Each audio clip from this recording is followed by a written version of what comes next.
For our second session, we're going to have Dr. Krzysztof Ostaszewski. Chris is from Poland. He did his undergraduate work at the University of Łódź, both in mathematics and in philosophy. He got his PhD at the University of Washington in Seattle in mathematics.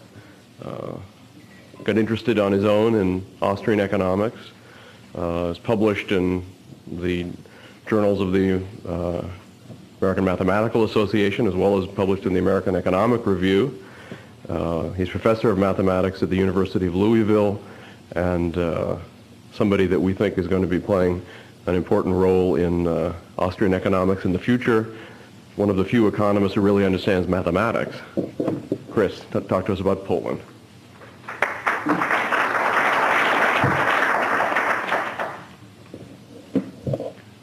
Well, it's a big claim to say that I fully understand mathematics. Unfortunately, I know how much there is to understand, so I don't know. But the world has changed quite a lot, I must say, since I left Poland. I left Poland in 1981, a couple of months before the martial law was imposed there. And when I got up in the morning today, I was watching the news. A Soviet professional boxer was shown. He was training in Japan. He was asked what his goals were, and he said, well, of course, I want to become well known in the professional boxing, but most of all, I want to make a lot of money. I was so impressed because when I visited the Soviet Union, I've never heard anybody saying anything like that. I just liked it very much, I have to admit. And this is a proof of another change. I will just shortly look through this. These are my computer printouts. I get an electronic computer mail newsletter from Poland, from some people of Polish Academy of Sciences in Warsaw. They sent news over the BitNet network, so I can find out quickly what's going on there. This is completely unthinkable. This was unthinkable when I left Poland. Actually, it was unthinkable about 2 years ago, but the political news seemed to change as much as the weather in Louisville recently. So I will just quickly look through this. Right now, there's a big conference meeting of solidarity going on in Gdańsk, in Poland, and because of that, the Parliament is not working, which may be good news because they've been too busy almost recently. They've been passing one law after another and debating and debating and debating. Also, the Polish government instituted a new ministry, a new cabinet position. It's the Ministry of Free Market, which I find fascinating. Poland right now has the Ministry of Privatization and the Ministry of Free Market, maybe the only country in the world like that. They don't yet have free market, and they don't yet have a privatization, but they already on their way to get there. What else is happening? Well, of course, the Lithuanian situation is a big deal in Poland. Lithuania and Poland were in union, were one country for a long time. It wasn't always a very good deal for Lithuania, I have to admit that. But maybe there's some guilt left in Poland, and now they feel very much for Lithuania, and they're worried about the situation there, which doesn't look too good.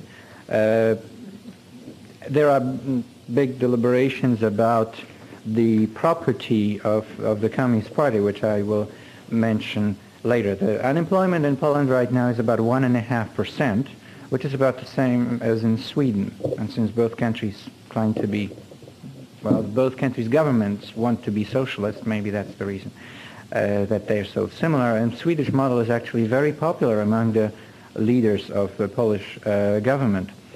The Polish government also now, when I left Poland, there were no advertisements on television in Poland. Right now there are advertisements, quite a lot of them, and one of them is the government advertising their long-term bonds and short-term bonds. They're selling on TV. Actually, a little kid is appearing on TV and is saying Well, before we start the stock market, you already have a chance to invest, and you can buy government bonds. So there are quite a lot of changes there. These are the news. Also, Warsaw now has a new, what those people from this newsletter say, Warsaw has a new sheriff. That's the chief of the Warsaw police. Actually, the police situation is very interesting because the secret police was disbanded. It's no longer, it doesn't exist anymore. While the ordinary police became basically regular police force. Recently in Warsaw, in one of the major museums there was a robbery and some very valuable pieces of art were stolen. The police admitted that they were not able to find the thieves at all. So then the matter was given by the police to a subcontractor, actually a private business organized by a group of former employees of the secret police who found the pieces of art in about one day.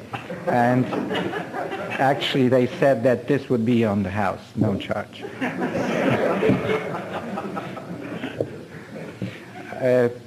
And it's very interesting how the country is changing. So let me first give you the title of what I will talk about. I will talk about economics, politics, Coca-Cola, and microwavable nacho cheese sauce, and I'll explain that in just a moment. Leading Wall Street money manager Mario Gabelli, who became famous especially in the 80s for his results, in a message to the shareholders of a closed-end fund that he manages, it's Gabelli Equity Trust, stated that in 1989 a pen may have been mightier than a sword, but Coca-Cola and blue jeans proved to be even more powerful. He referred to the changes in the world. Also, approximately about a year ago, when the demonstrations of the Chinese students demanding democracy and or capitalism in China started, David Letterman in his NBC late night show had in one of his regularly featured top 10 lists, the top 10 demands of Chinese students. Of the 10, the top 2 were, number 2, democracy, human rights, microwavable nacho cheese sauce. And number 1, there are more than 1 billion of us, let's turn this dump over. Now the number 1 of the top 10 clearly referred to what, since the removal of Ferdinand Marcos in the Philippines, is called a people power. Or the Filipinos have this nice expression, they say, want to stop a tank, call a Filipino. That's what they say in Manila. But number 2 restated the Mario Gabelli's message that Coca-Cola and blue jeans are quite powerful, and microwavable nacho cheese sauce as well.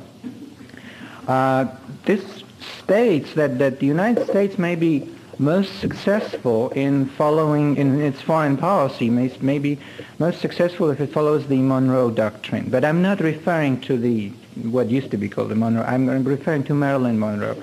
Or if you apply it to Japan, it should be called the Madonna Doctrine, or the Dallas Doctrine in Western Europe. That is, the United States has not had rather superior military performance. We've had some problems with that, and also the political performance wasn't always perfect. But it seems that the United States is winning the Cold War, and I believe that it's mostly because of this seductive power of capitalism. That is, the United States is extremely attractive, and it's not attractive because of our politicians or because we're helping others. It's because we have blue jeans, Coca-Cola, Marilyn Monroe, Madonna, and all that. This is what appeals to people. It's called imperialist. It's called all those bad things. But this is exactly what appeals to people. This is exactly what makes people look towards the United States as an ideal, and that's just the fact, I believe. Actually, I believe that 100 years from now, historians may view the Soviet adventurism in Africa, Central America, or Afghanistan just as a desperate defensive tactic of a system whose extinction was inevitable because They were losing. They just couldn't match the Madonna doctrine. And that may be important. However, I would like to point out to one more powerful factor changing our world, which is very rarely acknowledged in say, Time magazine, Newsweek, and popular media, and that is capital allocation.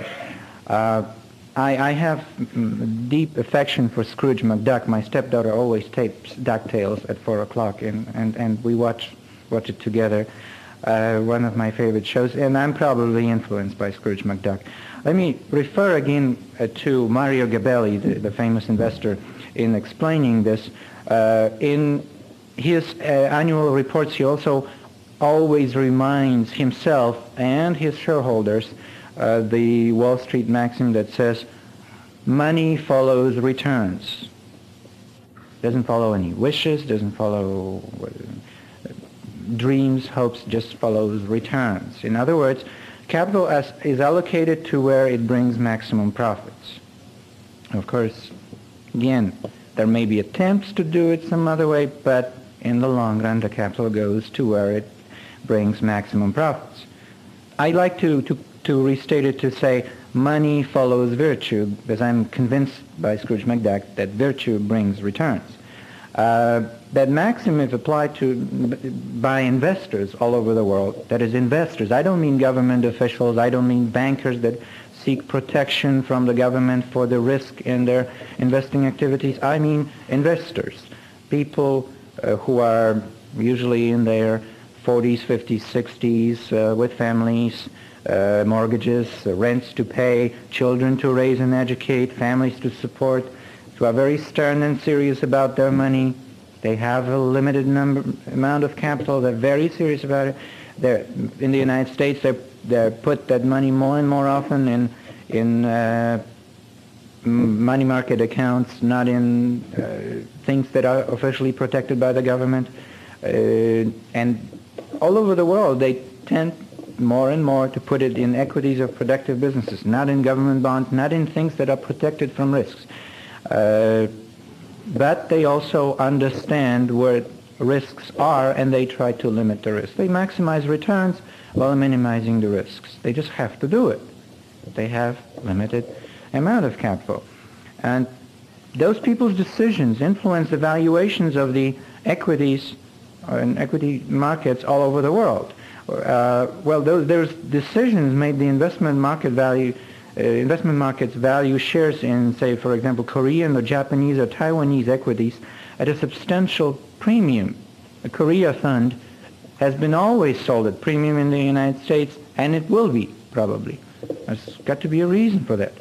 And at the same time, the Swedish and Australian investments sell consistently at a slight discount. People are not willing to pay $1 for $1 worth of investment in Australia, again and again. And for example, the South African closed-end fund ASA, which is traded on the New York Stock Exchange, sells at about 25% discount. That's more than Swedish and Australian enterprises, and consistently, even though it pays such a high dividend, which is also similar to the discount given to much of the South American debt. It's also, if it's traded in the free market, it's traded at a discount. Of course, there's the exception of Chile. Chile's investments in Chile trade actually at premium. Again, a very interesting phenomenon. The Chile fund, which is traded as a closed-end fund on the New York Stock Exchange, trades at a premium. Very interesting phenomenon, I think. And people in the open markets would not even trade Eastern European debt for a while. When there was a mention that the Soviet Union might make good on the Tsarist bonds, the markets valued those bonds hesitantly at about 10% of their official value. That is 90% discount. That is an extreme valuation, it might seem. But then again, I believe that markets don't lie, that they tell us something. They may exaggerate the truth, they may be trendy and capricious, but they do, over the long run, reward economic performance, because after all, the Japanese market has been overvalued. That's true, but there's been some reason to that. Mr. Soichiro Honda, for example, did quite an amazing job of starting a car company against the wishes of his government officials. After all, Ministry of Industry wanted Nissan and Toyota to make cars, and yet Mr. Honda insisted that he would make good cars too. And people worked very hard in Japan, so investors decided that it makes sense to invest. When the communists were writing their program of supposedly all those good things they would do when they finally had everybody by their throats, they stated that they would eliminate private property. I believe that the major part of this message meant that they would remove private investors in capital markets. Well, there's another Wall Street maxim that says that the way to make money is to accommodate people. You sell when they want to buy and buy when they want to sell. Just be very nice and do what people want you to do. And when communists announced their intentions, the private investors gladly accommodated them. Of course, there were exceptions, such as Ford's factory in the Soviet Union or Mr. Armand Hammer's friendship with Lenin, but they were really exceptions. Investors generally told communists that their wishes were granted, and if the communists wanted to have funds for investments, they would need to generate those funds internally. I believe that communism survived only as long as those internal funds existed, and then a bit longer due to government-guaranteed loans from Western banks. Private investors have never been popular with politicians, be it communists or other unlimited government type. The major complaint about them has always been their risk aversion. It is the fact that they not only want the return on their capital, but the return off the capital as well. The investors are just too demanding, too careful in their credit evaluation. They are such Scrooges, you might say. Unlimited government proponents, on the other hand, would like to see credit easily available. To quote Ludwig von Mises from Human Action, they want to reduce the rate of interest to zero and thus abolish altogether the scarcity of capital. I might add here that on the loans to Eastern Europe and other similar countries, the rate of interest was actually negative. And the government guarantees helped to create such a phenomenon, to loans given at a negative rate of interest. Of course, the proponents of unlimited government have great contempt for the cruel pressure of the markets. And again, a nice quote from Human Action, Ludwig von Mises says there, "The only alternative to this financial pressure as exercised by the market is direct pressure and compulsion as exercised by the police power." I have to admit that I really like this quote because I found it in my life the key to my happiness was to understand the source and even to learn to love the financial pressure put on me by this system. Actually, I didn't feel much financial pressure, and I lived in Poland, I have to say, but I always felt it in this country, and I'm grateful. I'm very grateful, I have to say. The victory of communism in Russia was hailed by many as the hope of mankind. What those many meant, I believe, exactly, was government's elimination of any private competition in the field of investment. Communism allowed the government of the Soviet Union to allocate capital completely arbitrarily according to the government's wishes. The victory of communism in Eastern Europe brought about the same phenomenon. In fact, communism creates that phenomenon and its consequences, that is, allocation of investment, only to feel favored by the government and indifference about consumers. It will be government's preferences that will come first. So communism creates that phenomenon everywhere, wherever it goes. I must say that it was quite fascinating and amazing for me to see news clips from Cuba where I saw lines in grocery stores, and people looked so different, and yet at the same, as far as their facial features, and yet the lines themselves were so similar to the ones I saw in Poland when I lived there, when I was a child. And after all, the history and the culture of Poland and Cuba are quite different. I can hardly imagine anything more different than these two. A popular joke in Poland states that communists could not have erred because errors should be distributed randomly and should produce disasters only half of the time, while communists destroyed everything they touched. And I think there is some truth to that common wisdom. When government is free to allocate capital as it pleases, be it financial or human capital, it allocates it to maximize its power. And as this goal is generally in direct contradiction with the interest of the consumers, the result of such allocation results are also in direct conflict with what consumers need. From the investor's perspective, communist economic management was, and I'll quote from an expression by a Polish economist, Ernest Skalski, it was management by an imbecile. There's a Polish saying, to buy high and sell low, to marry badly, any imbecile can do that. Now the economies of communist countries are in a way in a worse shape than those of underdeveloped third world countries. The third world lacks industrial infrastructure. Communist world has it, but the structure is designed to buy high and sell low, to take in expensive materials and labor and turn out a worthless product, all done in the name of government's glory. Their economy is a system designed to suck in any value found and shred it into pieces. Now, the first value destroyed was all of the financial and human capital obtained cheaply when communists took over. When that source dried out in Poland, that was around 1970, the government turned to foreign loans. And the Western banks, prodded by the governments, provided the money. After all, the perception was that it is natural for governments to borrow money. And we are used to that.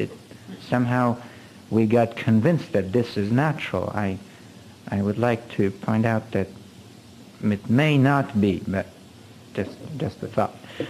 But of course the value shredding machine in Poland kept on shredding. It was the same machine, just got new stuff to destroy. By 1980 approximately, the money was spent and no new values were created. So what happened then? Well, it was very difficult to borrow money, although the communists were saying, well, we are in such great need, please give us the money. Oh, please, we need it. But the Western banks were beginning to have some problems with those loans, and they were very reluctant. They were basically saying, well, of course, if the United States government, for example, guarantees the loan, then maybe, but we don't know.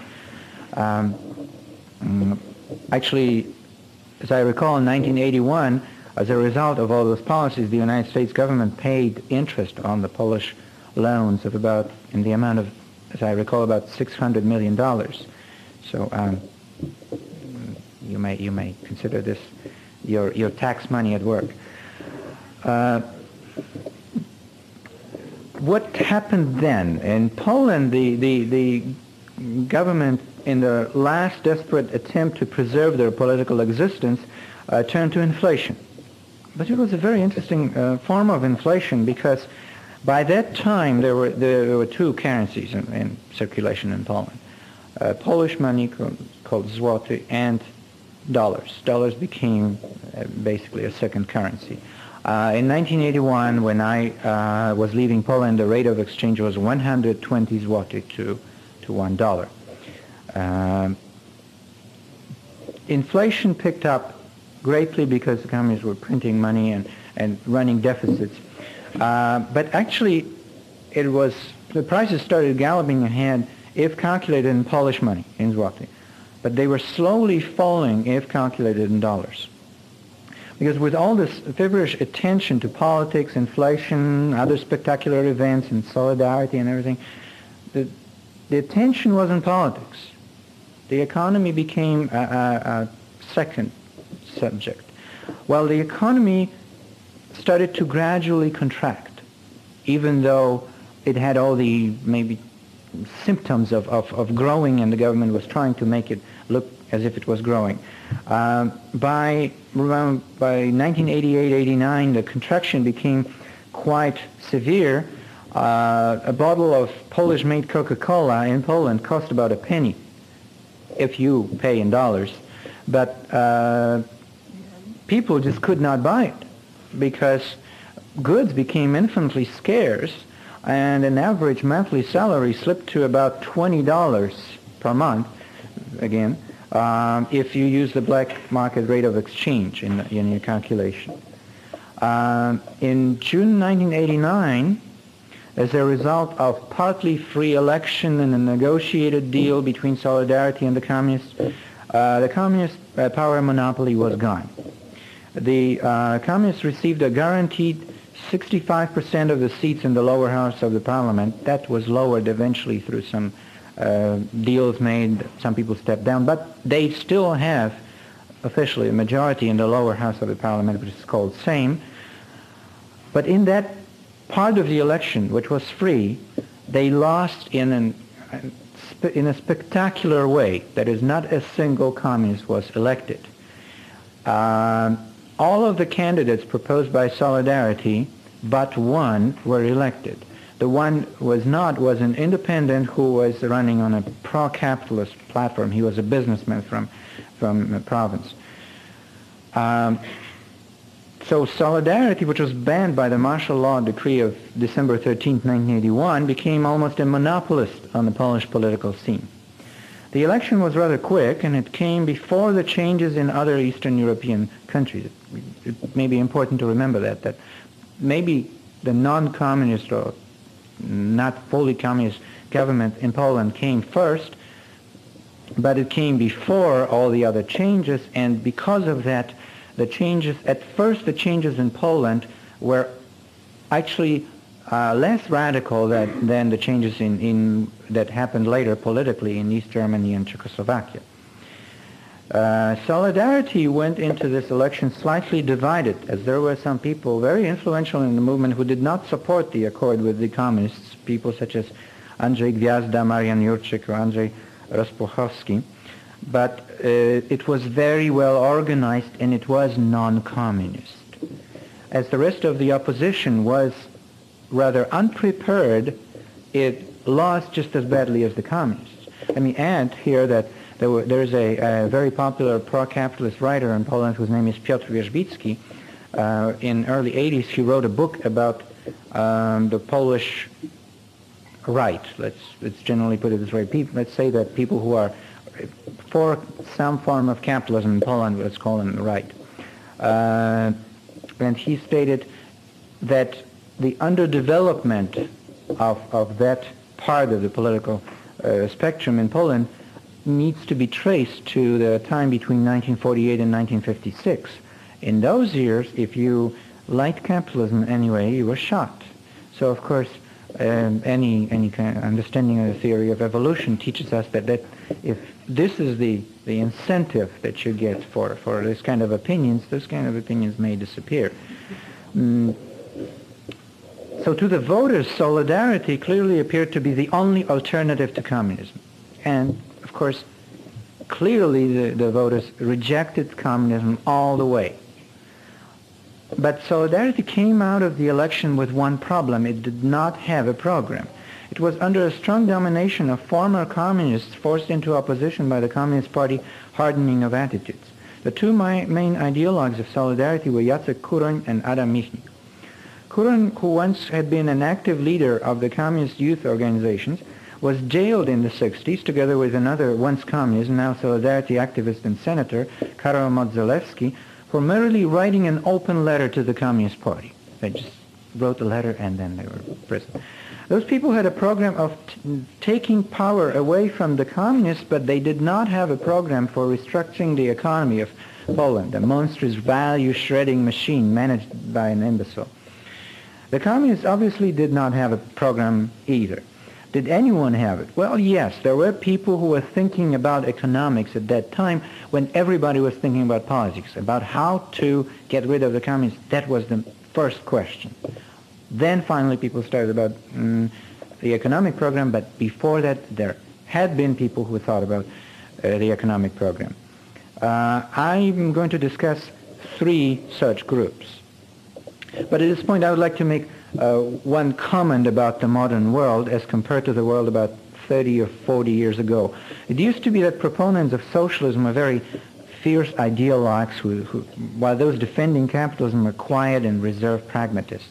Now those days are gone, and I'm very happy about that. Now socialists dress in suits and ties and talk about free market socialism, which is a contradiction in terms, I think. And they're no longer so passionate. They don't scream anymore. They try to speak softly, and they make an effort to appear rational, which is difficult, I think, if you're a socialist. But at the same time, they face very fierce and very committed proponents of capitalist acts between consenting adults who have the flame of the West in their eyes. And fortunately, there are people like that in Poland, too. The first of the three program-holding groups was called Konfederacja Polski Niepodległej, which translates as Confederacy for Independent Poland, led by Leszek Moczulski. Their program was formulated in the late 70s, first stated by Moczulski's popular and then banned book Rewolucja bez rewolucji, which means revolution without having a revolution. To present it shortly, Moczulski intended to privatize small and medium-sized businesses, relax greatly government controls over the economy, while keeping government's role in heavy industries, monetary policies, insurance, and overall supervision. That's basically a welfare state-style vision, and he definitely referred in his statements to West German economy of the 70s. That was basically his ideal. And since I don't agree with that program, I present it only shortly. I have to admit that I don't. The second group, of less political affluence but stronger pro-capitalist conviction and a very active following among entrepreneurs and intellectuals, was Krakowskie Towarzystwo Przemysłowe, which means Krakow Industrial Society. Krakow is a city in southern Poland. It was founded around 1986 by a group of intellectuals in the southern city of Krakow.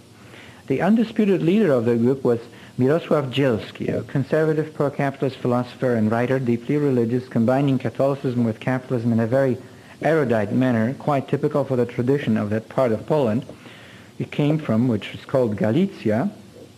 It's a Polish term for the Polish territories within the Austro-Hungarian Empire of the 19th century. Now, the correlation with the Austrian economics may not be purely coincidental here. In fact, Galicia was strongly influenced by the classical liberal tradition of the Austrians, that of Menger, von Mises, and Hayek. Krakow Industrial Society started as informal gatherings of intellectuals and entrepreneurs from the area, in which experiences and ideas were exchanged. They were not, however, gatherings with the purpose of promoting a program, but just to have fun. The meetings were, in fact, organized as celebrated dinners. The cuisine was the main attraction. In time, intellectuals learned that entrepreneurs were by far more interesting to talk to than politicians, while the businessmen found that they were not left alone in their permanent struggle with all-intrusive government. In the process, the intellectuals formulated their ideas about what Poland should be like after communism. Unlike the ideologues of the left, Michnik and Kuroń, they did not study ways of removing the communist government, but rather what to replace it with. Looking back at the statements and writings of the members of the Krakow Industrial Society, I found it fascinating that it seems that they thought it obvious that communism would fall, and soon. That fact was clearly not so obvious to many Sovietologists in the West. Sadly, Mr. Dzielski, the charismatic leader of the society, died in 1989, the year when many of his ideas triumphed, and Mr. Tadeusz Syryjczyk of the society became the Minister of Industry in the new government of Mr. Tadeusz Mazowiecki, the first non-communist government in the Soviet bloc. But this expression, non-communist government, is not precise, as the communists hold three cabinet positions in the government, and actually the government is a wide coalition from the extreme left through the center. There is one large political party fully excluded from the government. Its members and followers was once described by the Soviet news agency TASS as sort of California-style flakes. When they marched in Warsaw in 1989 with slogan, "Capitalism now." After all, it may seem too strange to demand capitalism. Everyone knows it's a system of exploitation of man by fellow man, and unlike socialism, a system of senseless beating of men by fellow men. Wait, I have to add that actually, that's another thing I learned. I learned to like the system while living in this country. I learned to like the system of exploitation of men by fellow men. And I'm serious. It sounds maybe funny, but I'm serious. I would like to be exploited by University of Louisville more. I'd say about $50,000 a year more, but they're not willing yet. So we'll see what happens. The most colorful, and I have to admit my favorite person of that group of flakes is Mr. Janusz Korwin-Mikke. He's the leader of Unia Polityki Realnej, which by its members is translated as Union for Realpolitik. And I think they're referring to the meaning of the word Realpolitik in Mises' Human Action. Again, he uses that word. For example, he makes a statement there, in the long run, there is no such thing as an unpopular government. One way or another, it will be removed. It doesn't have to be replaced by a better one, but it will be removed. So maybe that's the meaning, although I prefer the translation that it's a union for rational politics, because that's really what they appear to be. Mr. Korwin-Mikke originally intended to be a mathematician, but during his studies at the University of Warsaw in 1964, he came up with this idea of writing an open letter to the communist authorities, and you know what it meant. That is, he ended up in jail. He was released in quite a short period of time, but apparently did not change his ideas and was arrested again in 1968.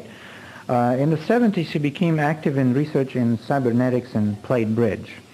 He became one of the best in Poland. In 1979, he started a publishing house, Oficyna Liberałów, which still exists and publishes classical, liberal, conservative, and other pro-capitalist works. When Solidarity started in the early 80s, Mr. Korwin-Mikke attempted to influence the program, to shift it away from socialism, but that brought him another imprisonment during the martial law. If I were to describe that man, he may not look this way, but he behaves that way. That is, I would describe him as Mr. Spock, accelerated by about 75%. He's very energetic and moves very fast and speaks a bit like Mr. Spock. Let me present shortly the program. I'll refer to it as UPR. That stands for Unia Polityki Realnej. Here are the main points. Number 1, reduction in government expenditures. Number 2, gold-silver standard for the Polish currency. Number 3, reduction in taxes and simplification of the tax codes. Number 4, complete privatization of government-owned companies and elimination of any economic activities by the government. 5, elimination of government controls over wages and prices. 6, separation of the executive, legislative, and the judiciary branches of the government. 7, lowering of tariffs and gradual complete elimination of them. 8, ending the state's schooling monopoly. 9, elimination of censorship. 10, abolition of forced military conscription and introduction of defense based on voluntary professional army. Actually, some of these things were already done by the Solidarity government, because Solidarity did not have a program, while those people did. That's one of the phenomena in Poland right now, that if you have a program in Poland, the government actually may implement it even though they may not agree with it, because they don't have one. UPR stresses individual rights, freedom of any lawful economic activity for the citizens, and property rights. It clearly and openly stands for capitalism, unlike other pro-capitalist movements which are not that open about saying it. What is the perspective for capitalism in Poland? Let me start here with this answer with one remark made by Mr. Raymond Hutchings, who is a British Soviet studies specialist, visited recently the University of Louisville. He stated that revolutions are often caused by an understandable anxiety, because if you proceed slowly with reforms, you give the opposition to reforms time to consolidate, time to find ways to stop the reforms. Reforms in Poland are painfully slow, and this may prove to be potentially dangerous in every way. After all, if the revolution is violent, you cannot be certain of its outcome. Since January 1st, 1990, Poland has been undergoing an economic overhaul orchestrated by Mr. Balcerowicz of Mr. Mazowiecki's government. The design for the plan comes from several sources, but the influence of Dr. Jeffrey Sachs of Harvard University is of major importance. In my opinion, the plan resembles a bit the plan of Mr. Paul Volcker when he took over the chairmanship of the Federal Reserve and subsequently had the inflation rate lowered in the United States. And I think that one of the side effects of Mr. Volcker's plan work was a great increase in real interest rates, which stayed with us until now and added to some problems. So I like having inflation going down, but there are some problems with the way it's done. The main objective of the plan of Mr. Balcerowicz was bringing down the rate of inflation. In 1989, the Polish economy witnessed a shift from a single-digit monthly inflation to double digits, with peak of over 50% monthly rate of inflation in January 1990. What is rarely mentioned is the fact that in the last months of ruling Poland, communists ran the largest budget deficit ever in the history of Poland. The total 1989 deficit was estimated by UPR in their open letter to the parliament at about $8 billion. For a country carrying $40 billion external debt with a sick economy, it was quite a spending spree. The plan of Mr. Balcerowicz was based on fixing the rate of exchange of the Polish currency to the US dollars at 9,500 and immediate balancing of the government's budget. Prices were allowed to be set by the market. The Solidarity government promised not to yield to any pressures of special interest groups. For the first 3 months of 1980, the promise was kept. Now some things are happening that indicate that it's not. And inflation went from 50% monthly to somewhere between 2% and 5%. But the picture is not as bright as the figures may suggest. No privatization efforts were made, and the government is still the owner of all large enterprises. Those enterprises drastically cut production. The estimates for the drop in production run as high as 50%. Prices stabilized at levels where many goods became completely unavailable to average person. Many Poles, for example, gave up registration of the cars and turned in license plates as the registration fee and gasoline sold by the state monopoly became prohibitively expensive. Taxes and tariffs were raised drastically in order to bring government revenue above its expenses. All exporting businesses are required to sell their foreign currency holdings to the state. Again, no privatization was performed. Some grocery stores were sold off, and actually buying food is no longer a problem in Poland because of that. But that's partly caused by the fact that the retailing business is the one that is the closest to bankruptcy. They were probably sold because they were bankrupt. The state-owned large enterprises are frantically selling their assets actually now because they can't make money through production. So, for example, they sell trucks. And trucks are very popular with entrepreneurs. They use them to take goods from this place to that place. Distribution is almost no problem anymore in Poland. It's the production that is a problem, and government owns the means of production. The one major change has occurred. It is no longer an economy of an imbecile. The resources and capital are at least partially allocated efficiently. There's a quick test of whether the country is communist or not. The question is, can you buy toilet paper? And yes, you can buy toilet paper in Poland now, no problem. You can buy just about anything. It's expensive. Gasoline costs $1.25 per gallon. That's expensive for them. Actually, by European standards, it's cheap. The Poles just celebrated Christmas and Easter, and this Easter that they celebrated was probably the first one when buying ham, turkey, bread, or all the other special holiday items was not an impossible struggle. Just they had to budget it. That was it. The government of Mr. Mazowiecki is very popular. They're not communists, and it really works for them. That any non-communist government that is trying to do something would be popular in this situation. The electronic newsletter I mentioned of April 17 states that based on the statistical surveys performed by some group of Polish Academy of Sciences, 90% of the population give Mr. Mazowiecki a positive rating, and 53% supported Mr. Balcerowicz, who instituted the program of economic reform, despite the fact that he is blamed for high prices, and yet people still approve him. Polish economist Jadwiga Staniszkis says about people's feelings about the situation, that living in a world which makes no sense is much worse than living in poverty. People now feel that they may live in poverty, but the world makes sense finally. But there are problems. There has been a long-time proponent of capitalism in Poland, Mr. Stefan Kisielewski, called Kisiel, which means jello, a writer and a composer who writes a column in the Catholic Weekly, Tygodnik Powszechny. He always advocated capitalism in it, and he was treated as some kind of a weirdo, basically. That's why he was allowed to do that. He states that Poland badly lacks investors, entrepreneurs, and managers, exactly people whose roles were taken over by the communist government.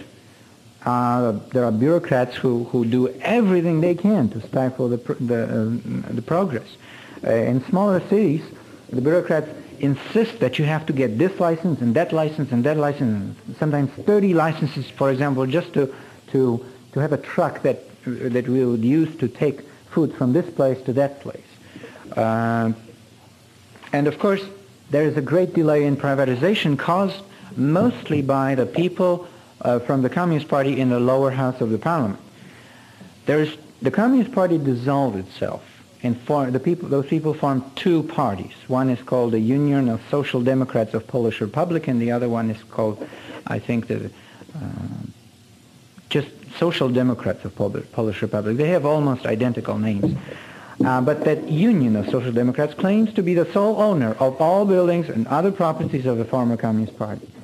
And just happened almost, that's how it's perceived, but of course it was a result of hard work. But it did not require the redistribution of assets. And the redistribution is already happening. Those inefficient government enterprises are just selling because they can't do anything.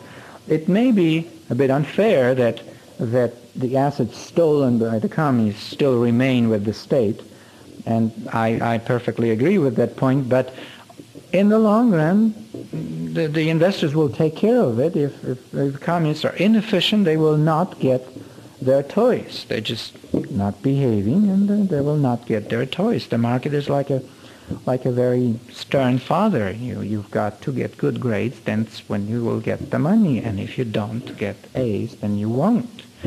The communists just don't perform, and that's it.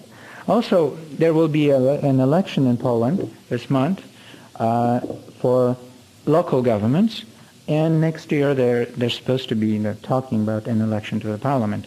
And I understand that the East Germans may have voted for the conservatives because they wanted to be incorporated in West Germany faster, but I think that there is something to such a big percentage of the population voting the way they voted in Nicaragua, in Hungary, in East Germany. I think that there is something of a vote for capitalism in it. And I am quite convinced that in the next election in Poland, the number of people voting for a capitalist program, not pro-capitalist program, not against the communists, but for capitalism will greatly increase. And that's also a point that makes me optimistic. Thank you.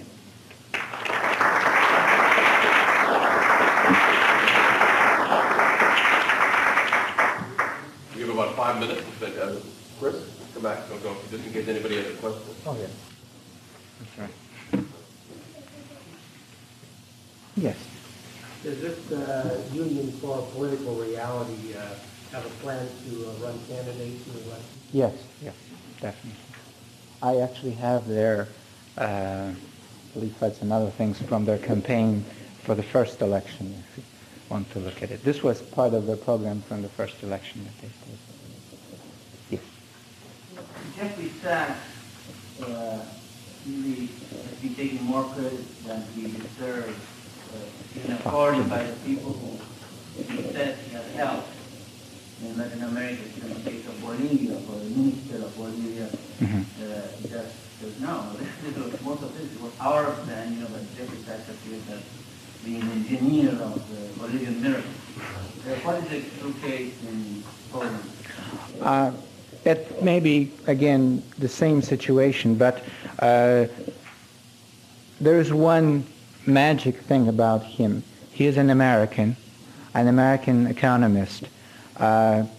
America is, after all, a symbol of capitalism. And in Poland, that makes it that makes him famous instantaneously, that he is an American economist. He must be good. That's an assumption.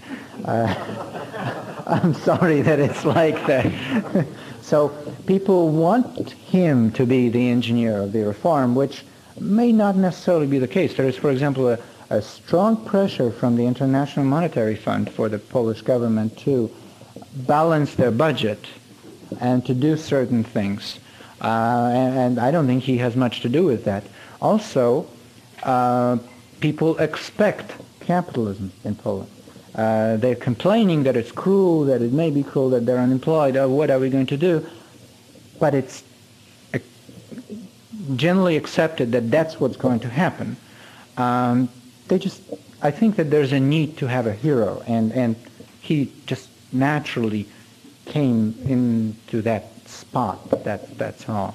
I don't think that his role is that great. I actually tend to, I don't know, this is not really a Marxist point of view, but I think that an individual does not have such an overwhelmingly important role when compared to other individuals in the history. There is a gradation. Some people have less influence on events and some people have more, but influence of famous people, I think, is usually greatly exaggerated, and I think his is as well. On the other hand, the fact that he is a symbol of capitalism, that maybe helps in getting people to think that capitalism will come. And as long as they want that, maybe I'm such a bad compromiser that I would even allow a Keynesian temporarily to do his job as long as we get closer to capitalism. Yes. You mentioned the taxes and tariffs have been raised Yes. in order to bring revenue to the state. Yes. Is that mostly under the advice of the IMF? That's my understanding. I don't know the details of, well, after all, the government just issued the decree and that was it. It could be the influence of the IMF. It sounded like it from when they were attacked for it. They said, look, please understand that we really have no choice. The International Monetary Fund stated this as one of the conditions, that we better balance the budget. Can you get all more specific on what kinds of taxes or that rate? I would have to look into my materials. I know that my father, who was running a small business, just decided to close it down for a while because he couldn't pay the new taxes. They were at least doubled for him. Well, it's not, the government, for example, made it illegal to import any kind of liquor that contains more than 30% of alcohol and then raise taxes on other liquors. Well, they have a monopoly on sales of liquor in Poland, so they wanted the revenue, I guess.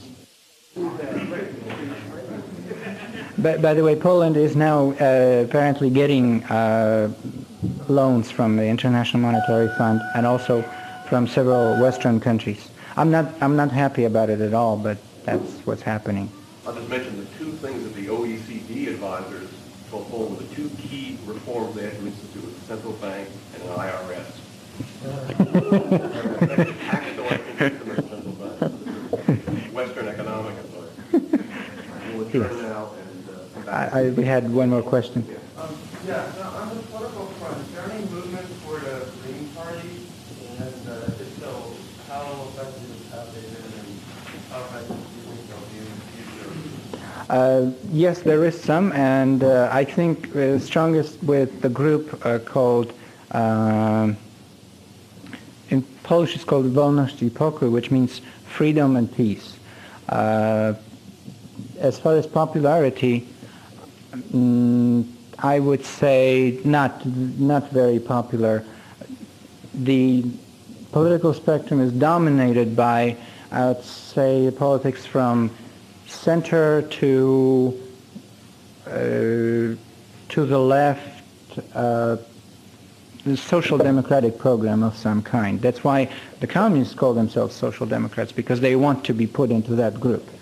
And that group has this great dominance over the voters. It might be changing because people would like to have the changes in the economy happening more quickly. Now, as far as the environmental situation, it is very bad, but it's not perceived by the population as the number one problem. They want it solved after they are able to buy their bread and have an apartment to live in. They want it solved, but they want it solved after those basic needs are met. As far as environment, again, the situation is probably much worse than in any Western European country.